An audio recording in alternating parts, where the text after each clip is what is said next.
Hello everyone, শুরু করছি উপন্যাস দি সাইলেন্ট ম্যানর, লেখিকা ডায়না রোজ লাকি, পর্ব 34, ভয়েস বাই আরবি। এভাবেই সব কিছু সেদিন শেষ হয়ে গিয়েছিল, বললেন সেলিম।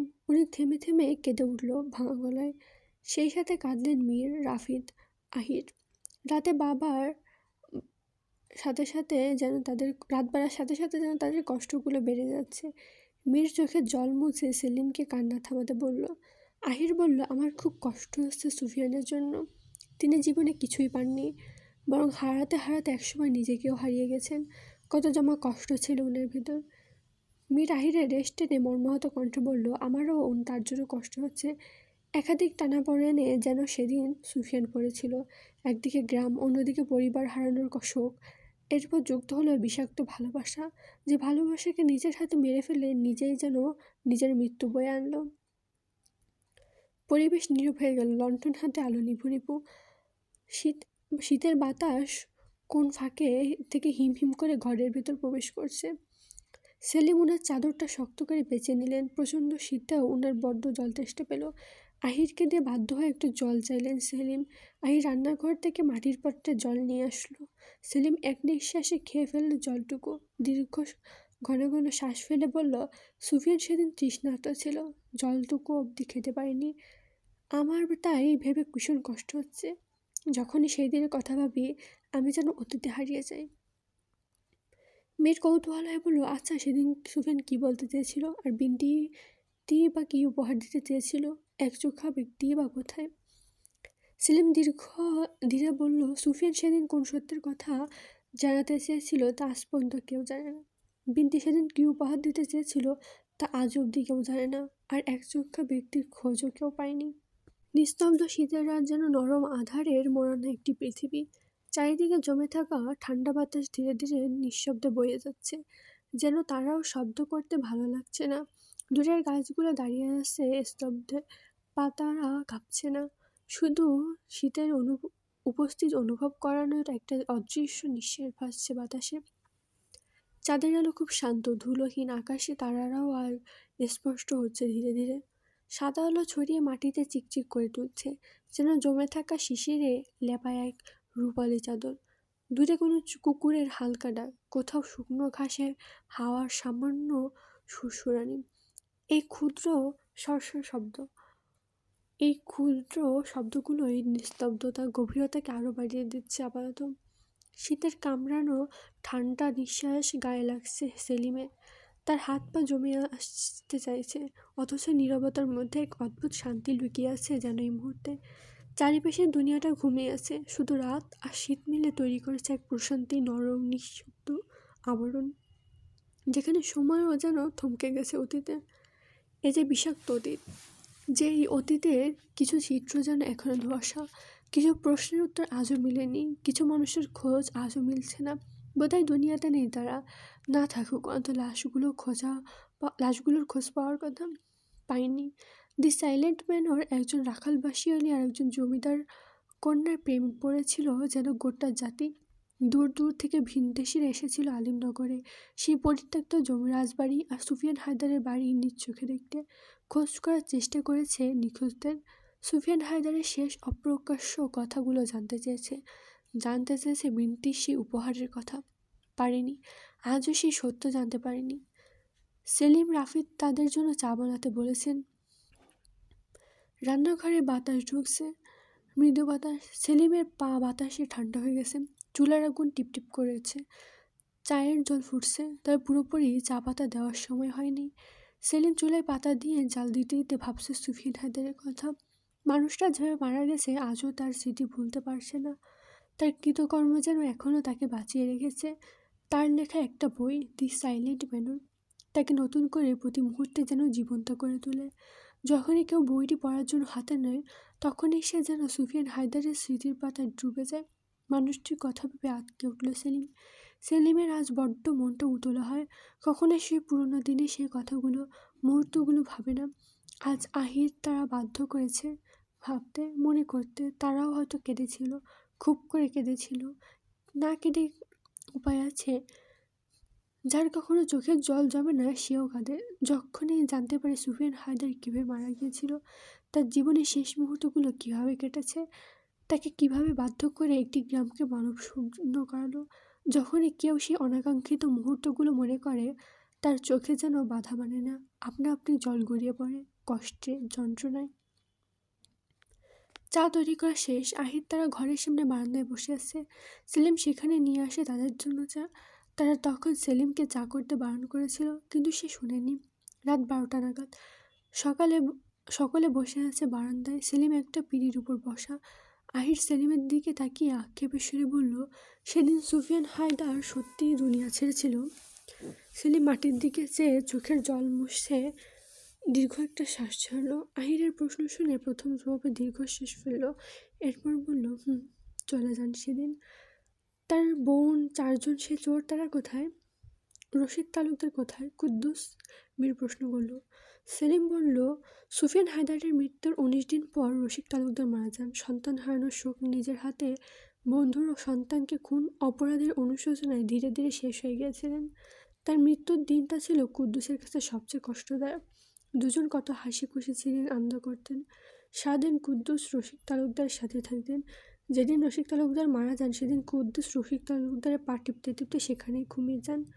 রোজ সকালে রশিদ আগে এগিয়ে উঠতেন, কিন্তু সেদিন আর উঠলেন না। কুদ্দুস তাকে ডেকে তোলার সময় রশিদের সারা শব্দ পেল না। কুদ্দুস ছুটে যায় জল আনতে, জল ছিটিয়ে দেয় চোখ মুখে, কিন্তু বৃথা চেষ্টা করলো সে। আর উঠল না রশিদ তালুকদার। চলে গেলেন সেও চিরতরে। এরপর দীর্ঘ একটা সময় এরপর চলে যায় কুদ্দুস। সেলিম কিছুক্ষণ চুপ থাকলেন। মীর, আহির, রাফিদ একবার নিজেদের সাথে চাওয়াচাই করলো। সেলিম আবার বলতে শুরু করলো, বিনতি সুফিয়ানের বোন। সুফিয়ানের লেখা দি সাইলেন্ট ম্যানের বইটি একটা প্রকাশনা থেকে প্রকাশিত হয়। বিনতিকে প্রকাশক লেখা সম্পর্কে জিজ্ঞেস করলে তার ভাইয়ের কথা এড়িয়ে যায়, শুধু নামটা উল্লেখ করে। বিনতি চেয়েছিল তার ভাইয়ের অসম্পূর্ণ ভালোবাসার কথা দুনিয়ার বুকে সবাই জানুক, কিন্তু ভাইয়ের পরিচয় কেউ না জানুক। বিনতি আর কখনোই নিজের স্বামীর বাড়ি যায়নি, থেকে গিয়েছিল নিজের বাড়িতে। মা, মামা, ভাই বোন সবাইকে একসাথে হারিয়ে বিনতি পাগল প্রায় হয়ে গেছিল। কবরস্থান ছিল তার স্থান। জাভেদ কোনোভাবে বিনতিকে সামলানোর চেষ্টা করে, পেরে উঠছিল না। এরকম কিছুদিন কেটে যায়। বিনতি এক পর্যায়ে অসুস্থ হয়ে পড়ে। জাভেদ হাকিমকে ডেকে আনলে জানতে পারে বিনতি অন্তঃসত্ত্বা। জাভেদ সেদিন খুশি হয়েছিল অনেক, কিন্তু তাদের খুশি যেন ক্ষণস্থায়ী। হাকিমের সাথে থাকা একজন পণ্ডিত রবি শঙ্কর বলে, চৌধুরী বংশের একজন সন্তানকে সম্রাট নিষাদ খুন করতে চায় বিষ খাইয়ে। জাবেদের কারণ জানতে চাইলে পণ্ডিত বলে, সম্রাট নিষাদ এমন একজন ব্যক্তি যার লক্ষ্য হচ্ছে অমর হয়ে বেঁচে থাকা, আর এজন্য তাকে চৌধুরী বংশের কাউকে না কাউকে খুন করতে হবে, এবং সব মিলিয়ে 101টা খুন করতে হবে, তবে উনার উদ্দেশ্য হাসিল হবে। সেলিম থেমে পুনরায় ক্লান্ত গলায় বলল, সেই সময় কুসংস্কারে ভরা ছিল প্রতিটি মানুষের অন্তর। তারা ছিল অন্ধবিশ্বাসী, আর সেই ধরনের লোক এখনো বেঁচে আছে আমাদের সমাজে। পরে কী হয়েছিল, আর সে 101টা খুনের সাথে জাবেদের সন্তানের কি ছিল? মীর ব্যাকুল হয়ে প্রশ্ন করল। সেলিম জবাবে বলল, কারণ সেই পণ্ডিতের মধ্যে পরবর্তী চৌধুরী বংশের কাউকে খুন করতে হবে, আর পরবর্তী সন্তান জাবেদের থেকে শুরু হয়েছিল। পণ্ডিত রবিশঙ্করের অনেক ভালো লোক ছিলেন। উনি সেদিন বুদ্ধি করে জাবেদ আর বিনতিকে দূরে যেতে বলেন। বিনতি সেদিন যেতে চায়নি, তার প্রাণপ্রিয় পরিবারকে ছেড়ে, কিন্তু এরপর নিজের সন্তানের জন্য যেতে হলো। সম্রাট নিষাদ কি এখনো বেঁচে আছে?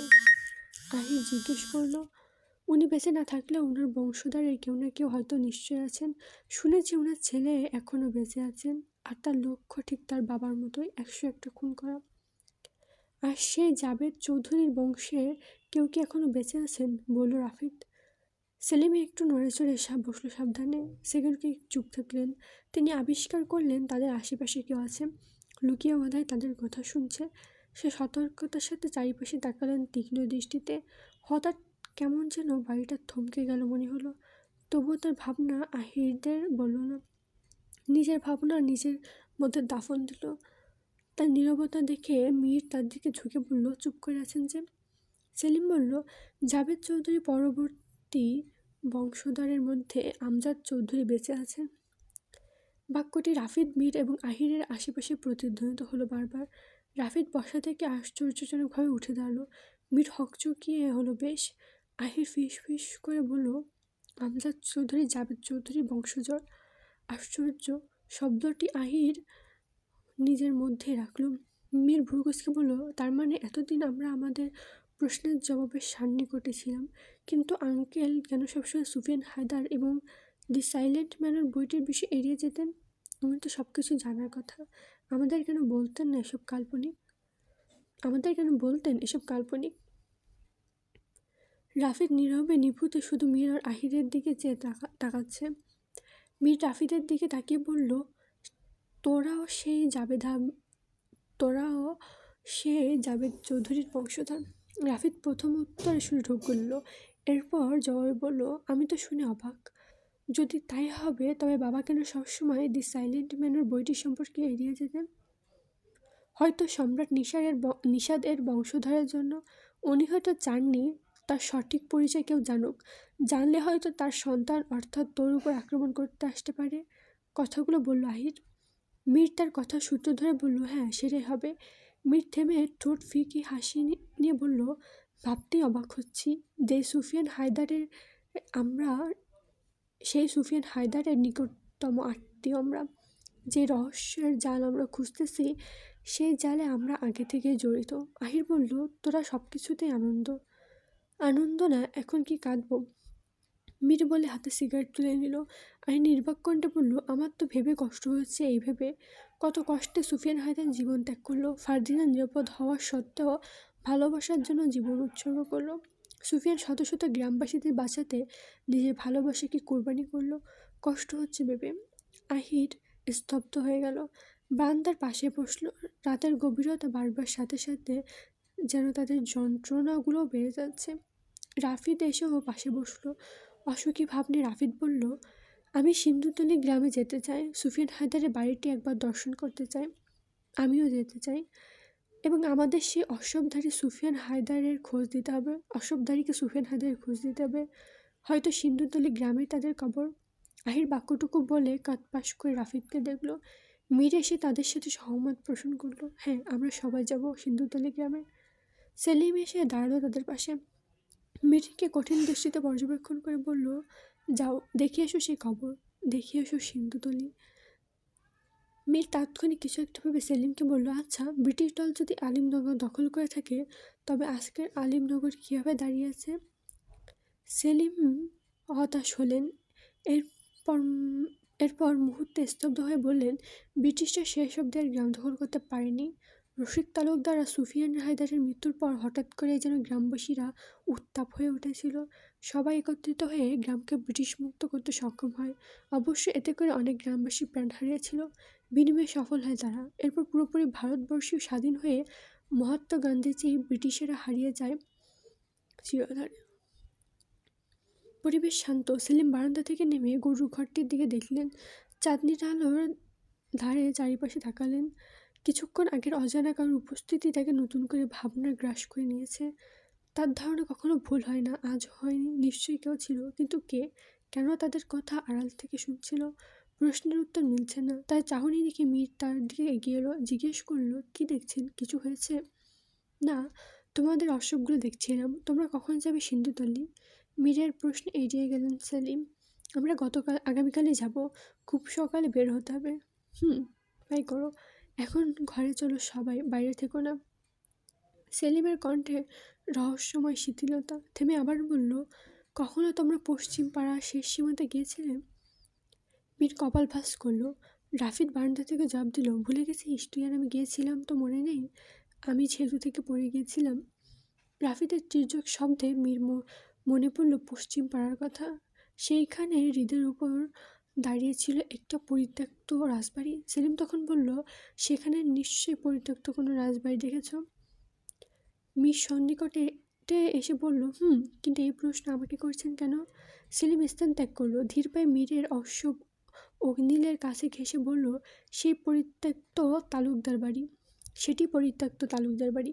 এক সময় জাঁকজমকপূর্ণ বাড়িটি আজ শুধু শ্যাওলা আর জলে ঘেরা। ভাবতে অবাক লাগে, সময় যেন দ্রুত বয়ে যায়। সে যে রসিক তালুকদার, ফার্দিনা আর তার 4 ভাইয়ের কথা বলেছে, রসিক তালুকদারের কণ্ঠে ভেসে আসছে কানের কাছে। এতটুকু বলে বুকে ভরা নিঃশ্বাস নিয়ে এলো সেলিম।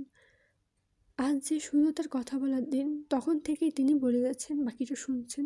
বিরক্ত হচ্ছে না কেউ, বরং কাল ছায়ার ঘেরা অতীতের ঘটনা তাদের জানতে খুব আগ্রহ হচ্ছে। কালো ছায়ায় ঘেরা অতীতের ঘটনা তাদের জানতে খুব আগ্রহ হচ্ছে। যদি সম্ভব হতো সুফিয়ানের অপ্রকাশিত অজানা সে সত্য জানার চেষ্টা করত, যদি পারত বিনতি সে উপহার সম্পর্কে জানতো। কিন্তু আজ যেন কিছুই সম্ভব নয়, সব কিছু যেন অসম্পূর্ণ রয়ে গেল। মীর বলল, যেদিন আমি আর রাফিদ সেখানে যাই, আমরা কেমন যেন এক অদ্ভুত অনুভূতি সৃষ্টি হয়। আমার কেন যেন এক অনুভূতি সৃষ্টি হয়। মনে হচ্ছিল ওখানের প্রতিটি মানুষ জীবিত, কেউ বোধহয় আমাদের দিকেই তাকিয়ে আছে। সেলিম অসব ছেড়ে পায়চারি করতে করতে বলল, আমিও সুযোগ হলে সেখানে যাই। কাঠের সেতু পাড়ি দিয়ে সাহস করি না। এবার থেকে যতটুকু সম্ভব দেখা যায় ততটুকু দেখি, দুচোখ ভরে। যখনই দেখি অতীতের মুহূর্তগুলো মনে পড়ে, খুব মনে পড়ে। আচ্ছা, আপনি কে? আহিরের পাশে আহির এসে দাঁড়ালো মীরের সামনে। চাঁদের মৃত্যু আলু পাতার ফাঁক থেকে এসে পড়ে ফর্সা গালের উপর, বৃত্তকার চিত্র তৈরি করলো। সেলিম থমকে দাঁড়ালো। আহির তাকে চুপ থাকতে দেখে আবার বলল, আপনি এত কিছু কীভাবে জানেন? রসিক তালুকদার আপনার কি হতো? সুফিয়ান হায়দারকে আপনি কীভাবে চিনতেন?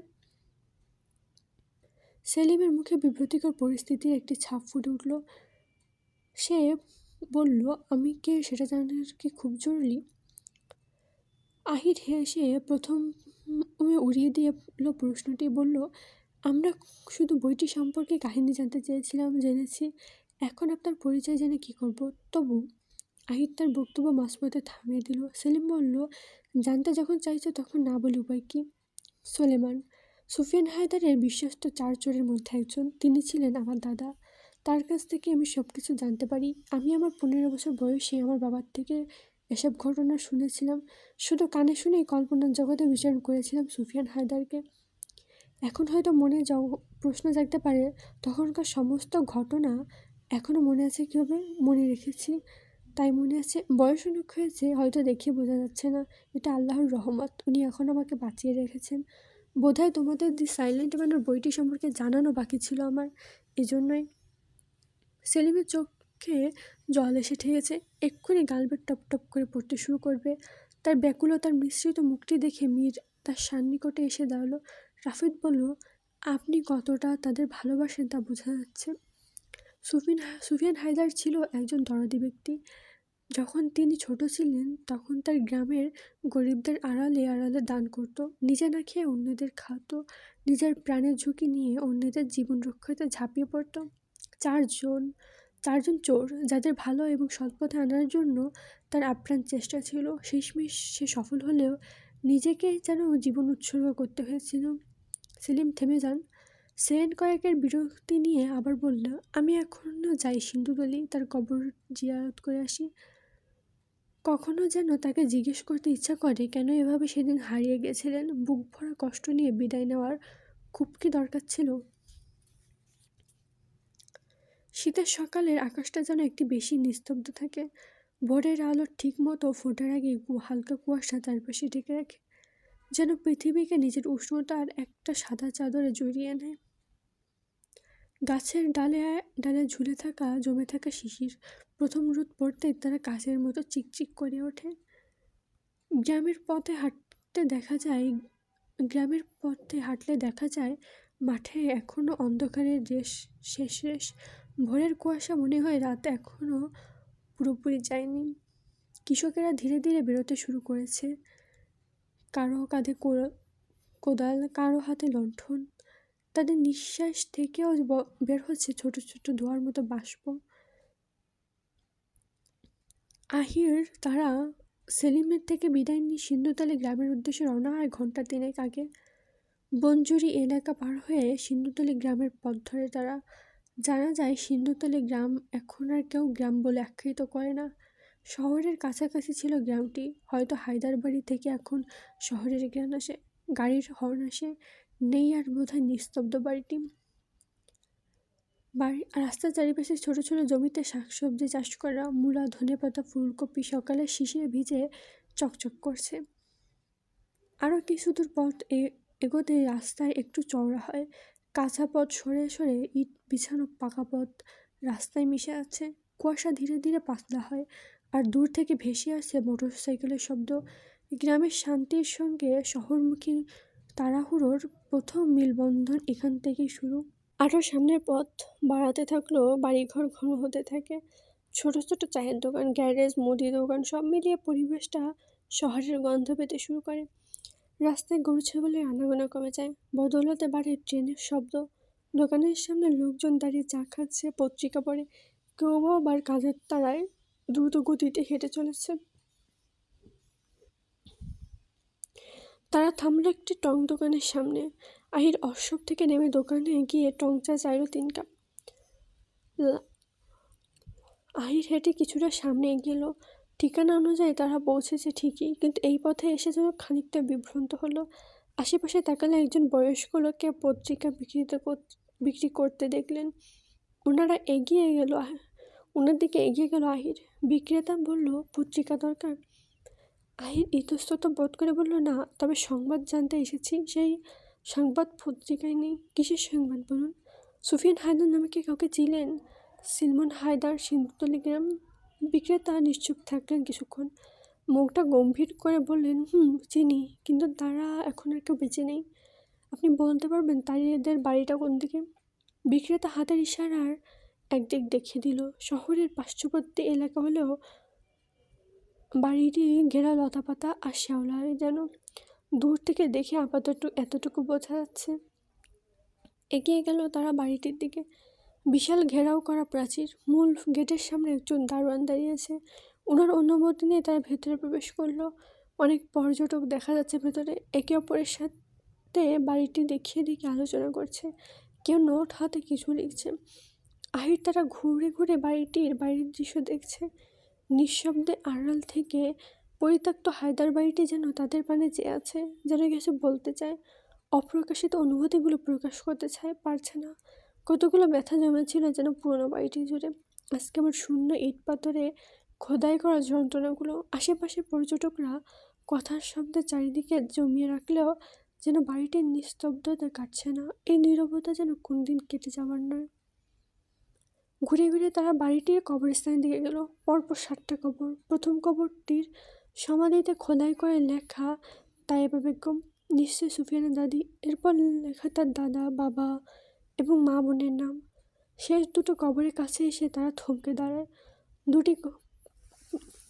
দুটির প্রথমটি ফার্দিনার, দ্বিতীয় কবরটি যেন সে চিরচেনা, অমর ছদ্মবেশী রাখাল বাসিওয়ালা।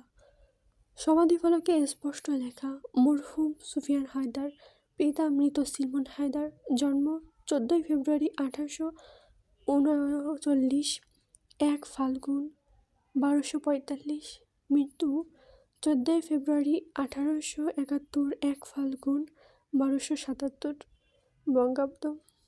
লেখাটা পড়ে কয়েক সেকেন্ডের জন্য থমকে গেল তারা। আহির ভাঙা কণ্ঠে বলল, ব্যর্থ প্রেমের যাত্রা শেষ হয় না বিদায়ে, শেষ হয় সমাধির নীরব পাথরে, যেখানে অশ্রু শুকিয়ে যায় কিন্তু অপেক্ষা থেমে থাকে না। আজ সমাধির ইট পাথরে ঘেরা আমাদের রাখাল বাসিওয়ালা। মীর বলল, আমার কষ্ট হচ্ছে। আমি কখনো তাকে দেখিনি, কিন্তু আজ তার অতীতের স্মৃতিগুলো যেন চোখের সামনে ভেসে উঠছে। কোন এক শিমুল গাছের নিচেই তো এক্ষুনি বসে পড়ল, বাঁশির সুর তুলল। ওই বুঝি ফার্দিনা ছুটে আসলো। তারা দুজন মুগ্ধতার সাথে আলাপ করছে। তাদের কথোপকথন আমাদের কানে ভেসে আসছে। মীর থেমে গেল, দীর্ঘশ্বাসের সাথে কবরটির কাছে গেল, সমাধি ফলককে হাতে স্পর্শ করলো। তখন তার বুকটার ভেতর ছেদ করলে উঠল। নতুন করে অজানা ব্যথাগুলো আবার জাগ্রত হচ্ছে যেন। রাখাল বাসিওয়ালা জমিদার কন্যার শেষ পরিণতি এত ভয়ানক হলো কেন? কেন তাদের প্রেম অপূর্ণ রয়ে গেল?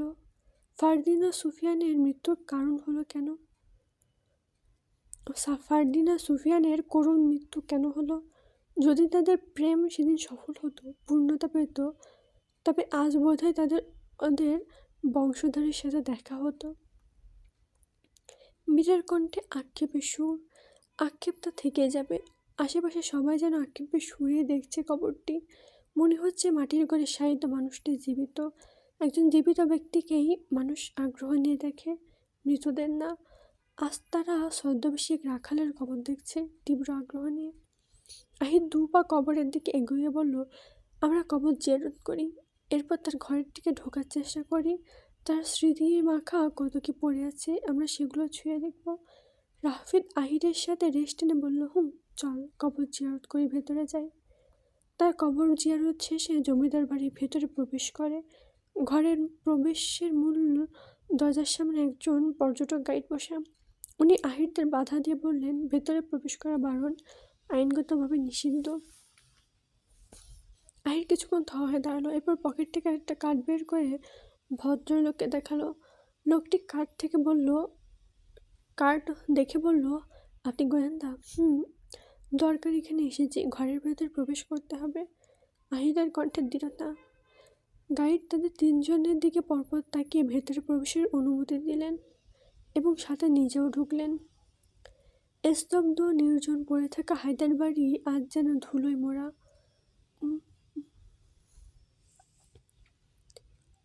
তারা পা ফেলতেই যেন 100 বছরের নিস্তব্ধতা নিমেষেই কেটে গেল। ভেতরটা আশ্চর্যজনকভাবে নীরব। প্রথম দেখা গেল বৈঠকখানা। সাধারণত যা থাকে তাই আছে এখনও, তবে সব কিছু ছিল বেশ দামি। এত বছরও যেন একটু ক্ষয় হয়নি। সব যেন সেই পূর্বের দিনের মতো উজ্জ্বল। দ্বিতীয় বাঁ দিকের দরজার পর রান্নাঘর, গেল না সেখানে। ঘরের মাঝস্থান বেয়ে সিঁড়ি বেয়ে উঠল দোতলায়, সেখান থেকে 3 তলায়। তারা সিঁড়ি বেয়ে দোতলায় উঠল। তাদের সঙ্গে থাকা ভদ্রলোক বললেন, কি দেখবেন বলেন, আমি নিয়ে যাচ্ছি। আহির বলল, সুফিয়ান হায়দারের ঘর, চলুন। সুফিয়ানের ঘরের মূল দরজা খোলার পরই মনে হলো অজানা কারো সুর ভেসে আসছে। পরপরই সুর থেমে গেল। মনে হয় কেউ ঘরের ভেতর কোণে আড়ালে বসে বাঁশি বাজাচ্ছিল। তাদের দেখে মুহূর্তেই থেমে গেল। আহির মীর একসাথে আশ্চর্য হলো। কি হলো, দাঁড়িয়ে পড়লেন যে? গাইড বলল। আহির বলল, কিছু না বলে ঘরের ভেতর প্রবেশ করল।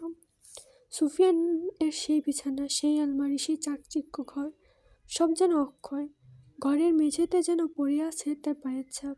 দেয়ালে পুরুষদের অঙ্কন ছবি টাঙিয়ে রাখা, পূর্বপুরুষের ছবি। আহির নির্বাক হয়ে তাকিয়ে বলল, এখানে কি সুফিয়ান হায়দারের ছবি আছে? গাইড বলল, না, ওনাকে দেখার সৌভাগ্য পর্যন্ত হলো না। বলে নিঃশব্দ নিঃশ্বাস ছাড়ল রাফিদ। তার রেস্টুরেন্টে মীর বলল, উনি বাস্তবে কেমন ছিল কে জানে, যদি সচক্ষে তাকে দেখতে পারতাম। শুধু বর্ণনাই পড়েছি বইয়ের পাতায়। গাইড বলল, উনি ছিল শ্যামবর্ণের, তবুও ছিলেন সুদর্শন। তার গরম মুগ্ধকর চামড়ারি ছিল মসৃণ, উচ্চতা ছিল প্রায় 6 ফুট, চোখ ছিল মায়াবী, নাকটা ছিল তিলের মতো খারাপ। সিন্ধুতলী গ্রামের সমস্ত মেয়েরই বোধহয় সুফিয়ান হায়দারের জন্য পাগল ছিল। উনাকে দেখার জন্য সম্ভ্রান্ত পরিবারের মেয়েরা দাসী অবধি সেজে থাকতো এ বাড়িতে। উনাকে পাওয়ার জন্য দরকার হলে ওরা হয়তো প্রতিযোগিতায় নামতে পারত। যখন সুফিয়ান হায়দার আলিমনগরে চলে গেলেন, কত মেয়ে তাকে লুকিয়ে দেখতে যেত। যখন ওরা জানতে পারত আলিমনগরের জমিদার কন্যার প্রেমে সুফিয়ান হায়দার হাবুডুবু খাচ্ছে, তখন তাদের মধ্যে অনেকে আত্মহত্যা করে। তবে সেই ঘটনা কেউ জানতো না। আজ আমি আপনাদের বললাম। লোকটি থেমে গেল। আহির কোঁচকানো চোখে মাঝে প্রশ্ন জাগ্রত করে বললেন, কি বলছেন? এসব কি সুফিয়ান হায়দার জানতো? জানতো। উনি বেশ কিছু বছর রাশিয়া ছিলেন ব্যবসা সূত্রে। শোনা যায় সেখানে এক রাজার মেয়ে সুফিয়ানের প্রেমে পড়ে। সুফিয়ানের দেশে ফেরার কথা ছিল 3 বছর পর। সেখানে সে প্রায় 5 বছর পর ফিরেছেন। প্রশ্ন হচ্ছে, এত বছর ওখানে কি করেছেন? উনি ছিলেন রহস্যময়ী এক মানব, যার রহস্য আজও রয়ে গেছে, যার প্রশ্ন আজও কেউ দিতে পারেনি। লোকটি থামলেন, ধীর স্থির পায়ে হেঁটে গেলেন জানলার পাশে। দমকা হাওয়ায় মুখটি শীতল হলো। জানলায় হাত রেখে গম্ভীর কণ্ঠে বললেন, উনি মৃত্যুর আগে কিছু কথা বলে চেয়েছিলেন, কিছু সত্য, কিন্তু ওনার ভাগ্য ওনাকে বলতে দেয়নি। সে সত্য কী ছিল আমরা আজও জানতে পারিনি। আমাদের মতো শত শত মানুষ জানার আগ্রহ প্রকাশ করেছে, চেষ্টা করেছে, পারে না।